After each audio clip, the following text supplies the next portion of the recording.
is Tariq Talk. Your host, Tariq Mendez, takes you on a journey with guests from all around the world. Broadcasting around the world. Around the world. This is Tariq Talk. Guys, today we're on a new episode of Tariq Talk with Kat Ryals. Did I get that right, Kat? Yes, you did. Thank you so much for being on the podcast today. I'm so excited to be here at Gallery 550. Do you want to start off by telling us a little bit about yourself, please? Sure. I am an artist that is based in Brooklyn, New York. I'm also a curator. I also run an arts organization called PARADICE PALASE.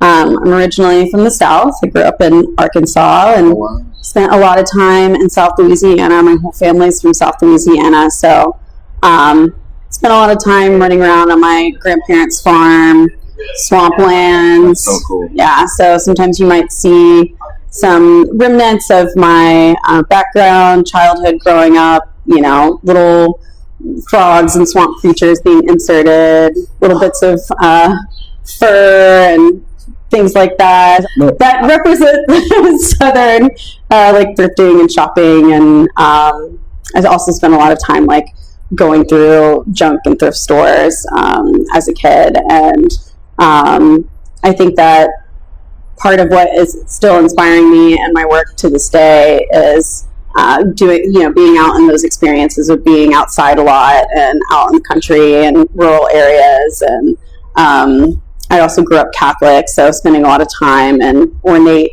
Catholic churches, daydreaming, thinking about anything else. So all kind of comes together to make the stew that has set me on my path today. I love that. And do you think, like, growing up being surrounded by nature and like having so much freedom, as you said, do you think that like impacted your work today? Yeah, I definitely do. I think that there's this longing for that sort of peace and reconnection and just especially being here in New York City. I've been in New York for 13 years. So I think, just as we keep moving forward in time and the more that we have, we spend on our phones and looking at screens and all of that kind of thing, I think there's just like this longing for that reconnection and like a hope that we don't completely lose those things. That's fabulous. And I noticed in your show currently you have 10 pieces, right? Mm-hmm. Were all these pieces made specific for the show? Yes. Yeah. So I had actually started the series in 2021. And so I'd made 7 rugs previously, and then these 10 were completely brand new within the last 2 years for this show. Oh, wow, that's fabulous. And would you mind sharing your Instagram and website so people that are listening right now, they can like follow through everything and get a visual? Yeah, sure. My Instagram is kitschwitch, which is KITSCH_witch. And then my website is just catryals.com. Okay, that's pretty cool. And I have a question, because looking at you, first I have to say the work, like, for me, it brings, like, happiness. It seems, like, very organic, very chill. Mm-hmm. It's colorful. Is this printed on, or is this painted? So it's actually a print.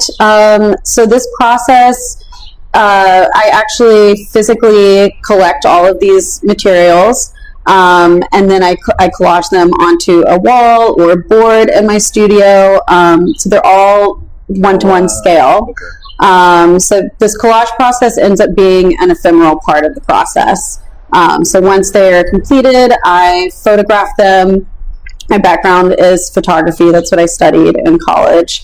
And then I end up printing them, working, just with a consumer level printing company to have them dye sublimated onto velvet, and they get printed as rugs. So, I think that my background in photography is important to mention because when I came up here to go to school at Brooklyn College for grad school, I was starting to move away from doing just straight photography and really starting to get into a more interdisciplinary practice. And what I've been doing is still finding ways to incorporate my camera into the process. So I feel like more comfortable with describing myself as lens-based as part of that interdisciplinary practice, but not really like I'm a photographer.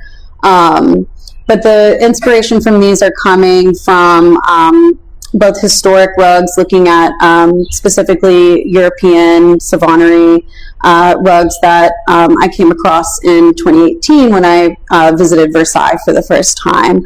And they were huge. They were just like spread across the floor, massive carpets, and they made me think of casino carpets. And so I started just thinking about banquet hall carpets, conference centers, casinos, and sort of marrying those aesthetics of indulgence and excess. And so that's kind of how we've gotten to these very loud maximalist prints here today. But what I'm doing is sort of playing with perception of value and really investigating how desire works. And so the materials that I'm using are largely found objects. They are things that have been discarded that I've gotten from Materials for the Arts. I get a ton of stuff from Materials for the Arts. Shout out to them. Yeah, they're amazing, and they're just up the street. People give me things. I get things at thrift stores. So again, kind of connecting back to those early days where we didn't have Instagram, so we spent a lot of time just rummaging through junk stores.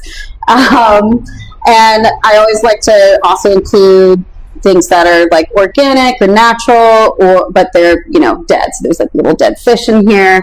So thinking about excess and indulgence, they kind of act like this like vanitas moment by having something dead that's like the ultimate form of low value, of like something we don't want.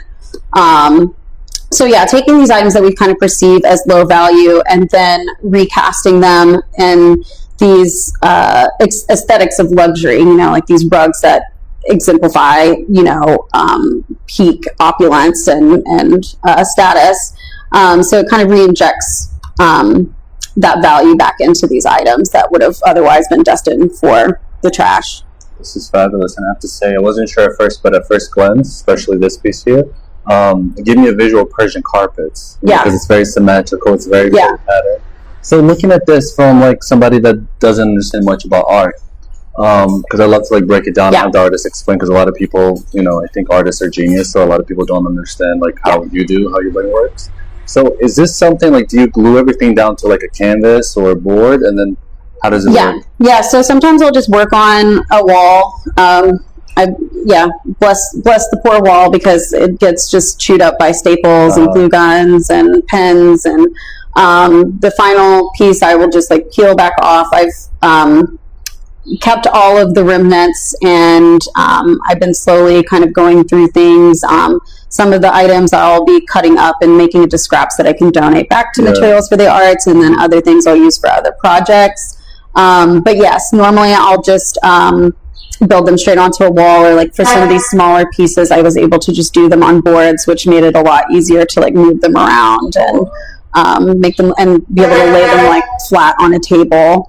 But yeah, so it ends up being a very straightforward process. That's so fascinating. So you said you also work vertically, right? Yeah. So for the big ones, I'll start like on the floor, like rolling out fabric, placing items, and starting to kind of figure out how it would work. And I'll also like then get tracing paper and put that, like mark out where I need the outline of the rug to be, because they do have to like line up with like the layout for this printing company and have like match the bleeds and everything like that. So I have to like mark that out, and I use the tracing paper to draw a design, and then I cut out all of those elements and we'll pin that to fabric and then cut out all the fabric pieces. So the base layers end up being fabric, and then I come in and do all of the details later on. And a lot of times through the process, because I want them to be flattened into a print, I'll take photos on my phone throughout the process of making it, so I can start to see what it's going to look like, because it's totally different than when you see it actually physically like on the wall. And then I can like sometimes I'll print stuff out on an office printer and use colored pencils to like be like, okay, what would it look like if I had like a blue line here? Or what would it like, I need something else in this corner, and I have, these 5 materials. Let me like do a quick little sketch and see what that would look like before I spend the time like actually like Wow, that's so fascinating. getting on there. Do you have like an archive of all the original pieces? Yeah, so I do. And I've been thinking more about how to, like I mentioned earlier, that desire is an important part of this. So that's one aspect of why I don't want to give you the real collage. Yeah. Like I could sew all these things together, mount them onto a board. But I like that they get flattened into photography because they look like real objects that you could reach out and touch, but they're not actually there. So it just pulls on this tension of desire. But for this show, something new is I started to save some of the items and then do this like memory-ware folk art process of making like a mosaic with the rod that it's hanging from. So you just get a little taste of the actual items that were in it without me having to give you the full finished piece. That's so interesting. You know, one thing that I admire about New Orleans, especially artists, is like they have this like talent for like embroidery and details and beading that I think it's fascinating. So it's funny that you said it because I like picked up on it, as you said. That's really cool. I come from a Cajun family, so it is interesting that, kind of a little bit later. I mean, I grew up going to like rural Mardi Gras, but I, a little bit later in life, actually got to see the Cajun Mardi Gras, which is very frightening to see for most people because it's just like rednecks dressed in, they like make these homemade masks and they're like these clown suit kind of things, and they're just running around in the countryside at like 6 a.m. trying to chase and catch a chicken. And it's you definitely look up the Curator de Mardi Gras if you want to go down a little rural side quest. That's so fascinating. I didn't know. Yeah. Wow. So a little bit how of do ideas come to you? Like, are you an artist that you like to work at nighttime or daytime? Like, do you have a preference? I would say that I'm more of a like research-based artist. I tend to, so I don't have a full-time artist practice because I'm also running my organization. So I sort of create in a seasonal type of manner where there's like maybe a few times a year or a chunk of the year where I'm very productive and that's my time I've set aside to do it. So I try to like be doing some of the studio work in my head when I'm not able to be in my studio. And so with that, it's like reading nonfiction books, it'll be films, documentaries, or experiences. So like that trip to Versailles, that was a research trip that I had planned. I wanted to see, previously I was making work that included like a lot of bones as part of the decorations. And again, I grew up Catholic, so I wanted to see these bone ossuaries in France and Germany and the Czech Republic, and had planned this whole road trip to go to all of these churches, and was talking to this art historian who wrote this book about, and he's a photographer too, that documented all these churches that have catacomb saints. So he was like helping me like chart my path. And so like going to places like that and seeing these kind of things and experiencing them firsthand and sort of digesting, and like sometimes like an instantaneous like aha moment will happen, like with the rugs. And kind of how I mentioned when I got to grad school, I was doing this like interdisciplinary practice. Everything sort of starts from like objects or an assemblage of objects for me, and then different processes will work their way in, whether it's photography and printmaking, or molding and casting, or building an installation, or being pretty straightforward with just like an assemblage sculpture. But yeah, in terms of like books, I'm reading a lot of like nonfiction, like books about material culture, cultural history, that sort of thing. That's kind of, I kind of need time to like marinate on things, and again, things sort of always kind of start from an object and go out from there. And do you get like, when you get inspired, like a creative visual, does the idea in your mind turn out exactly how you create the final product? Or is it more kind of yes and no? I think once I get attached to an idea, I don't immediately do it. Like I'll spend a couple years like thinking about it and letting it like marinate. And I think it's always been like, I guess, a frustrating moment where I'm like, I just want to just go straight in there and like do this process and have the finished work. But I found that by not being afforded the time to be able to just do that, it actually makes the work better because I have so much time to like think about it And I often want to try new processes every time I do a new body of work. So that gives me time to like talk to other artists or do some research or some tests. And then whenever I get that time to actually make the project come to life, I feel much more confident about it. Like, I'm like, this is the final form of what I wanted. And then I'll be glad. I'm glad I didn't do that 2 years ago. And I've got to this point now and I'm doing it because it would have looked different and I would have hated it. That's amazing. So when you have the ideas, are you able to like, do you just let it incubate or do you like sketch it, like a quick sketch or something? They kind of live in my head, but I have like a list of like distinct bodies of work that I want to do. So this is kind of like my way of wrapping up this series with this exhibition. And so now I have 2 or 3 project ideas that I want to do next, but I have to just like pick which one. And they're definitely things that have been marinating in my brain for a couple of years now. Your mind must be so fascinating. I love ADHD, it's crazy. Me too. What sign are you? Gemini. Are you Gemini? Oh, wow, okay. What are you? Scorpio. I thought you were a Scorpio too. We're very similar. Yeah. All right, so the title for this show was Showroom Dynasty. Yeah. How did you come up with that? So, honestly, that's a title that's been floating around for years too, so I don't know exactly the origin point, but I think it was just like I was trying to think about both that historical reference and the contemporary reference. So thinking about, the places where busy carpets exist, these type of showrooms and banquet halls, and then the dynasty thing kind of relating to these palatial environments that had these ornate, luxurious rugs. So we kind of wanted the exhibition to speak to both of those sites. So, we fit a lot of work into a tight space, and we wanted it to intentionally feel full, like you would be in a showroom. So like having them, hanging them from these rods also relates to tapestries, which you might see if you're at the Met or, visiting a place like Versailles. And we wanted to have one on a pedestal so you could like see it actually flat and being functional as a rug. But then decided to put in this like flashy, like Vegas underlighting that gives it, that like both that showroom kind of environment that's sleek, but also referencing Las Vegas. And Las Vegas definitely makes its way into my work, very much so in this project. So I was actually like thinking of Las Vegas as this like muse for a lot of the pieces and choices of like what I put into each rug, like the materials that I curated and color palettes. And so that's why you'll also see some of these like little nuggets here that were like,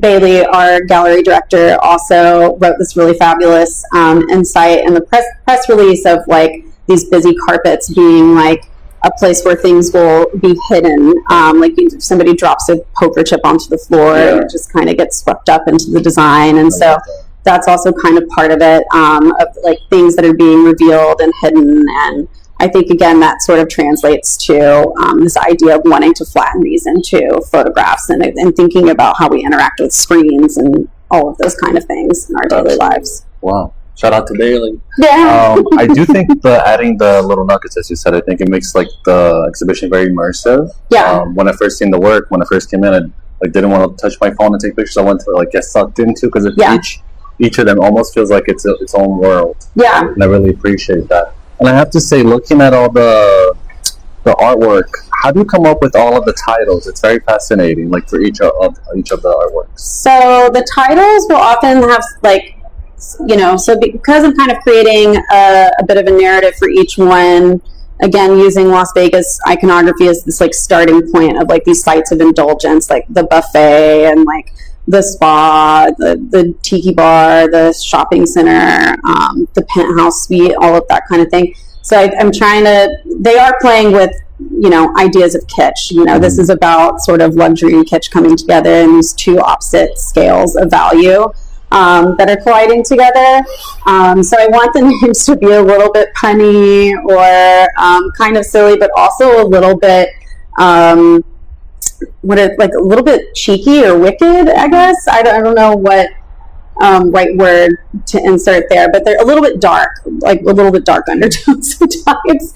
And sometimes I'll get them from like books that I'm reading that are about, topics of the topic or the idea of like fakeness, or I have a book that is about special effects in terms of, and it's relating to Las Vegas and historic Baroque eras.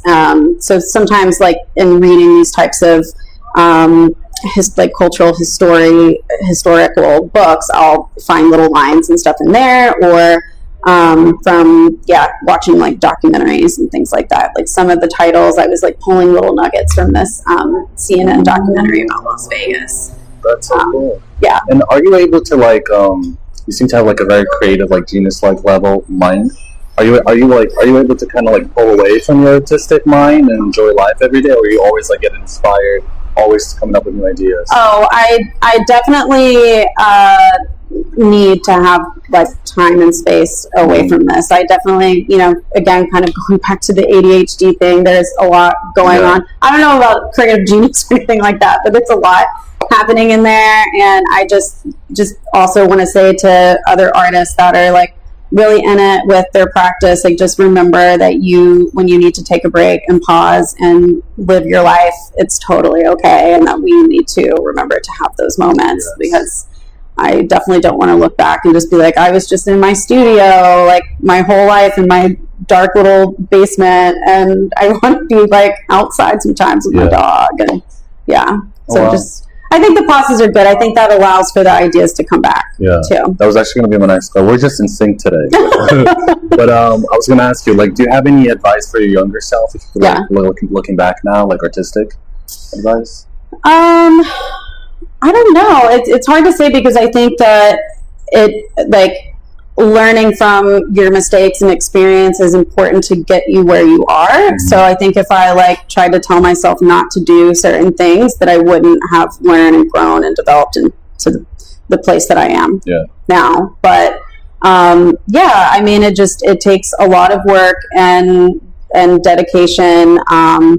And I think that's probably the main thing I would tell myself, is to be wary of burning yourself out and overworking yourself and saying yes to everything. And that can definitely be very hard to manage for all of us, of just understanding how time works, and you can't say yes to everything. Absolutely. Just jumping off topic a little bit, if you could own any artwork by any artist that you admire, who would it be? If I could, own any artwork? Own any artwork? Ooh, probably either a Wangechi Mutu piece or a Nick Cave piece. Ooh, okay. Yeah. I don't know. I don't have a specific piece in mind, but that's so interesting. Nick Cave, he's a very, very cool artist too. Yeah. All right, and can you tell us a little bit about the PARADICE PALASE, please? That sounds fascinating. Yeah, sure. So PARADICE PALASE was founded by myself and my co-founder Lauren Hirshfield in 2017. I actually did not know Lauren at all. She had curated my work into a pop-up exhibition, and at the opening we really hit it off. And I guess we're both kind of in these places of just having that urge to get out there and just do something yourself. And at the time, I was working in programming and museums. I was recently out of grad school, so I had 4 jobs. I was working for an artist. I was doing gallery sitting, all the different things, and trying to make it work. And Lauren was also getting her feet wet with curating and doing different jobs and things as well. And it was also just coming off that time of when Trump first got elected, and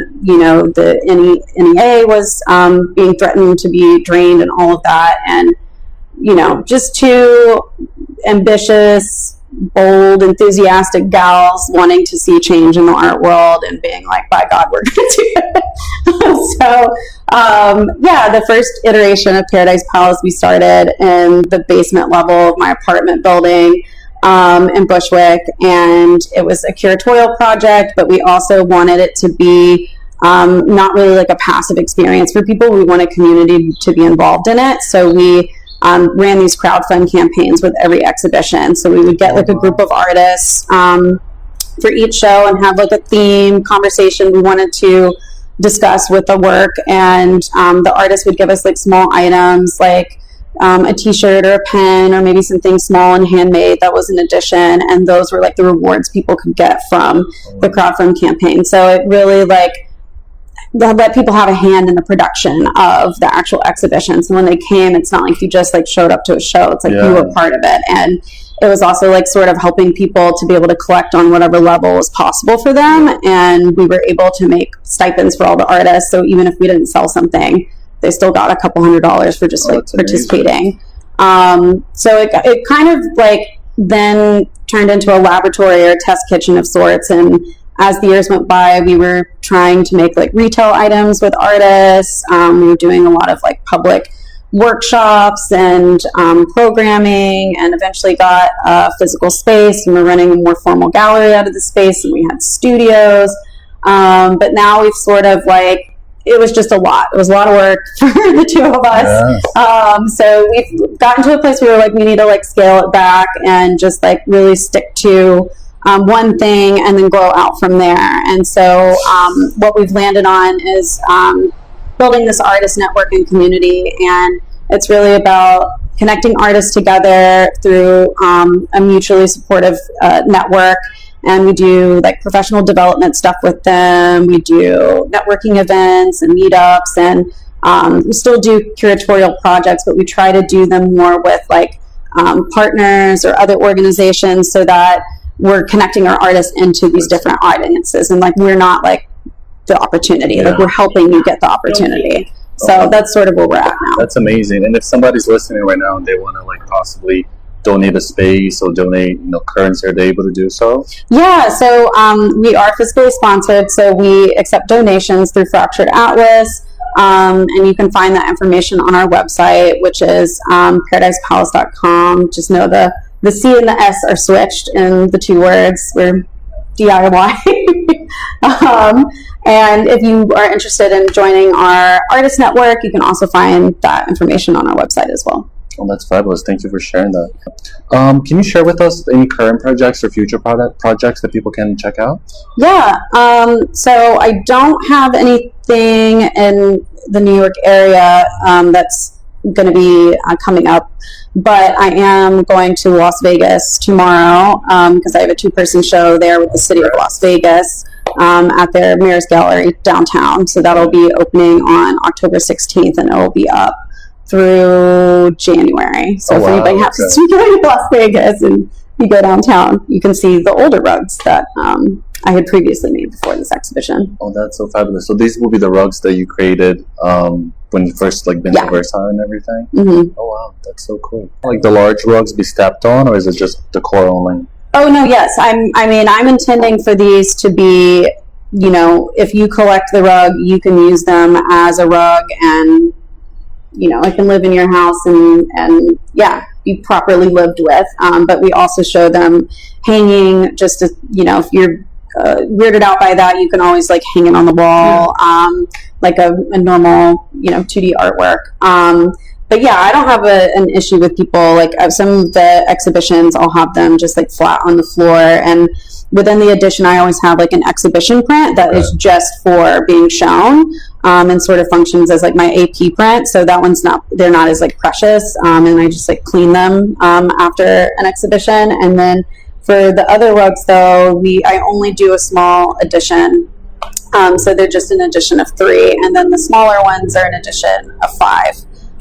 So kind of again, like when we were talking about value and desire, and taking these objects and re-injecting them with value through these aesthetics and everything. I also am interested in playing with the aura of the artwork. So if it's an original piece, that is king in the art world, and so I thought it was interesting to then make them into a print edition.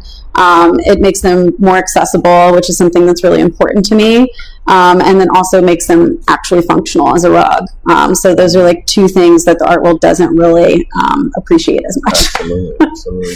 And if somebody's interested in your work, but they want like a specific piece, are you able to do like a custom piece for them? Oh, yes. Can they reach out to you for that? Yes. So I was actually an artist at the Museum of Arts and Design as a resident last year, and I had a lot of people coming in and asking me that question. So I hadn't thought about it before, and it was a really exciting thing to come up. Oh, that's fabulous.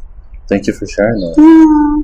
Okay. I did see a difference between the smaller and the larger rugs. Can you tell us a little bit about that?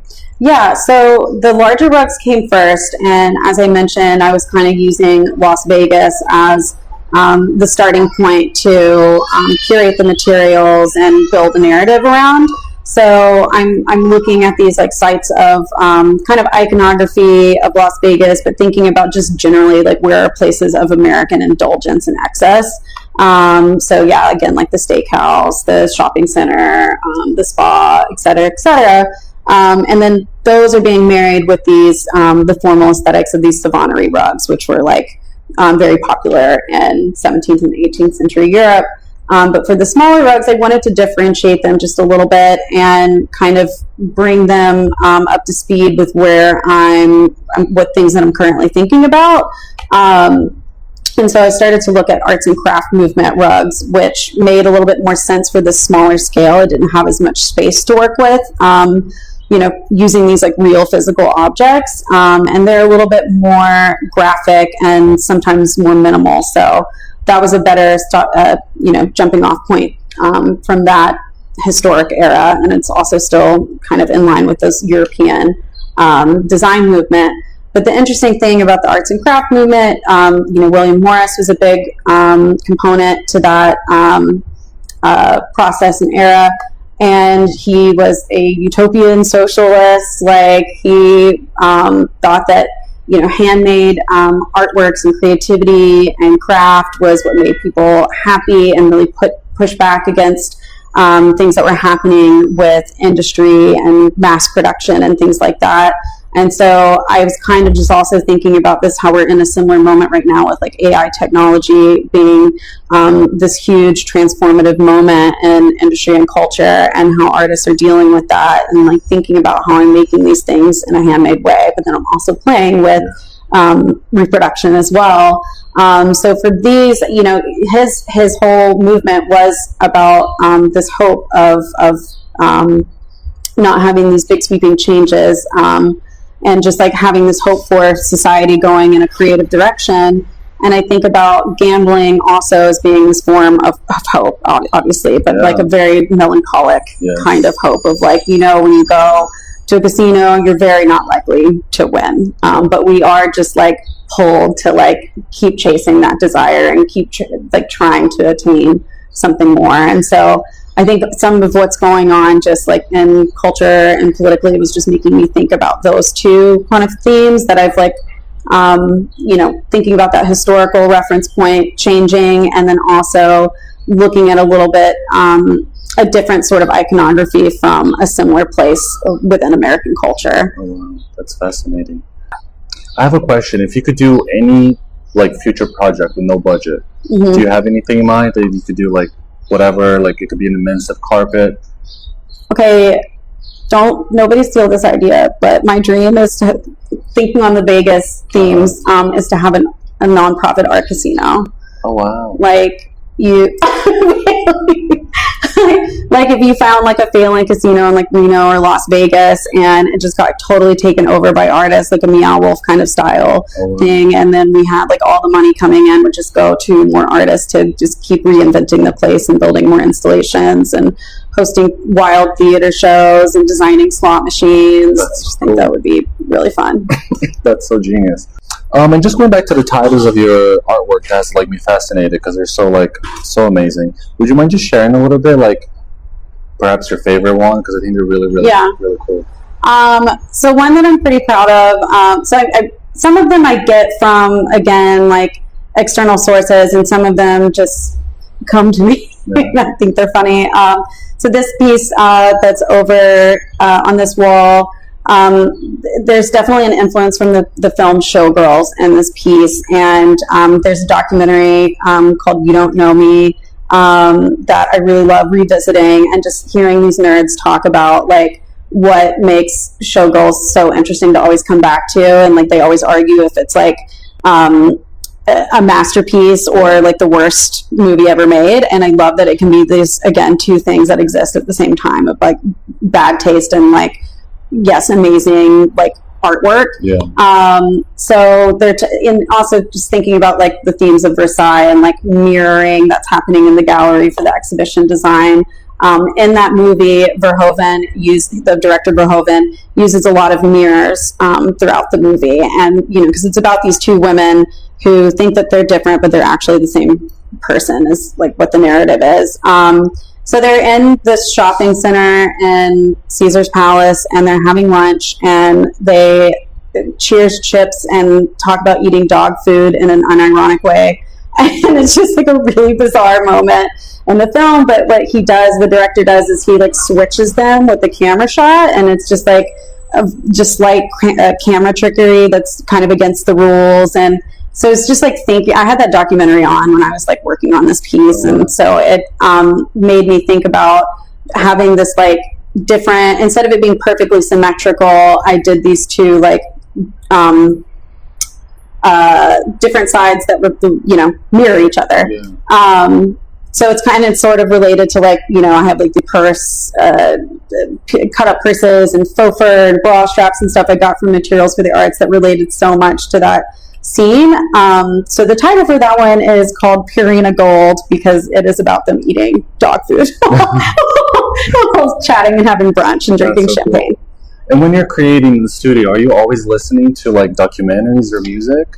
Yes, I typically am listening. I listen to a lot of DJ sets to kind of like keep up the energy, but I often will listen to documentaries, but not like super heavy, serious. It's kind of like I said, like the CNN, 4-part Las Vegas series, or even sometimes just like, I don't even call them documentaries, but like Vice, doing like the dark 90s and stuff like that. And and even with podcasts, I've been trying to listen to like books on tape and stuff like that, but whenever it's like very like political or like dense content, it actually will end up distracting me because I'm trying so hard to listen to I like keep like pausing and what I'm doing to like go back. So now I'm trying to like also just make the studio a little bit more of like a break from the real world too, and like listen to comedy podcasts. I love Las Culturistas. Yes. Keeps me going. I love that. And how has the show been here for you? It's been really wonderful. Bailey and Dan, who run the gallery, are incredible people and just wonderful supporters of emerging artists, and they've just done such a great job just taking care. I feel very well taken care of, and supported in the show has been really well received so far. We got a shout out in ArtNet for the top 12 shows to see this fall. And I'm just excited to continue to watch their gallery program grow and expand, and I'm glad to be here alongside them. That's fabulous. Shout out to them. So thank you so much, Kat, for being on the podcast. It's been a pleasure speaking with you. Would you mind just sharing your Instagram and website one more time? Yes. So my Instagram is KitschWitch, which is KITSCH _WITCH. Like, did I win a spelling yet? Yes. I'm trying really hard. And then my website is catryals.com, KATRYALS.com. Fabulous. Been a pleasure. Yes, thank you so much. Thank you. To Tariq Talk. Follow Tariq Talk on all social media channels and check out the video interviews online.